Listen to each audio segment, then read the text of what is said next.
ku metero nk'amajana 2 uvuye ku kiyaga cya mbere ku isi mu burebure Tanganyika. Niho umutambukanyi w'umukuru w'igihugu cy'u Burundi Denise Nkurunziza ari kumwe n'abagenzi we b'ibihugu vya Zambia na Centrafrica hamwe n'abandi bakenyezi b'indongozi bakoraniye. Turi kuwa 26 Gitugutu umwaka wa 2018 mu nyubakwa z'Hotel Club Dirake Tanganyika. Bakabakoraniye mu nama ya mbere mpuzamakungu ihuza abakenyezi b'indongozi ziva mu mpande zine z'isi. Iyo nama yatunganijwe n'umutambukanyi w'umukuru w'igihugu cy'u Burundi ku civugo mukenyezi w'umuhizi, haguruka ushire amanga ukore kuko birakwerekeye. Mu ijambo yashikirije yugurura iyo nama, umutambukanyi w'umukuru w'igihugu cy'u Burundi yavuze ko amajambo ari muri ico civugo akomeye kuko ahamagarira umukenyezi kurangwa n'umutima w'ubuhizi. Yasavye abo bakenyezi b'indongozi bari bitavye iyo nama kutikumira kuko ngo barashoboye mu bisata bitandukanye by'ubuzima bw'igihugu. Igenekerezo rya 26 Gitugutu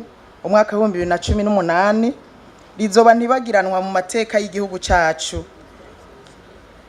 kuko rizotwibutsa umunsi abakenyezi bo mu Burundi bo muri Afrika, Amerika, Oceania, Aziya n'Uburayi bagiye hamwe nk'imboneza bakihe hangiro ridasanzwe ryo gukora mu ntumbero yo guteza imbere isi yose. Mukenyezi w'ubuhizi abo ni yari karaja, haguruka ushira ubwoba ukore kuko bikwerekeye. Ngiki civugo kimurikira ibikorwa vy'iri koraniro.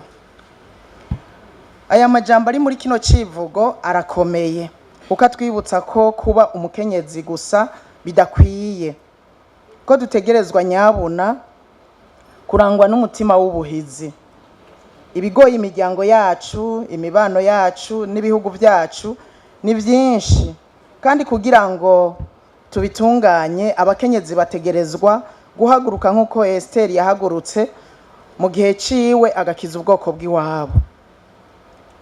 Kenshi abakenyezi turikumira tugatinya igitsure cy'abasaza bacu canke abagabo bacu, tutibagiye no kuba basinda bibazwa.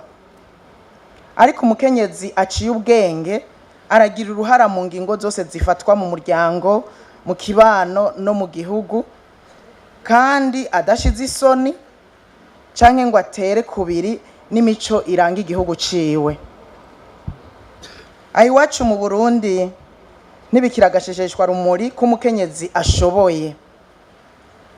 Arashoboye mu muryango, arashoboye mu kibano, arashoboye ku kazi, arashoboye mu nzego zijejwe umutekano no kwivuna abansi, eka arashoboye muri politike, mu butunzi, mu mibano, tutibagiye amabanga y'igihugu n'ibisata bitandukanye bigize ubuzima bw'igihugu.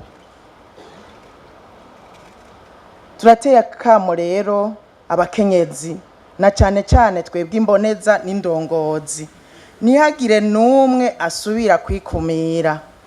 Ndabisubiramwo, ntihagire n'umwe asubira kwikumira.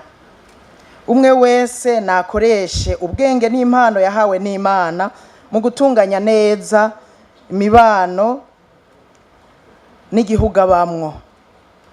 Zina mukenyezi wese niyemere, ashikame, ashira amanga, yemange ko ashoboye, yirinde kubasinda bibazwa canke ntibindaba.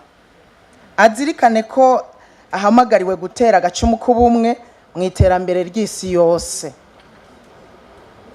Muze rero bakenyezi twigira inama y'intango nshasha, twijukire gukorera hamwe, twame twibuka kandi twibukanya ko tubiri tuvurana ubupfu.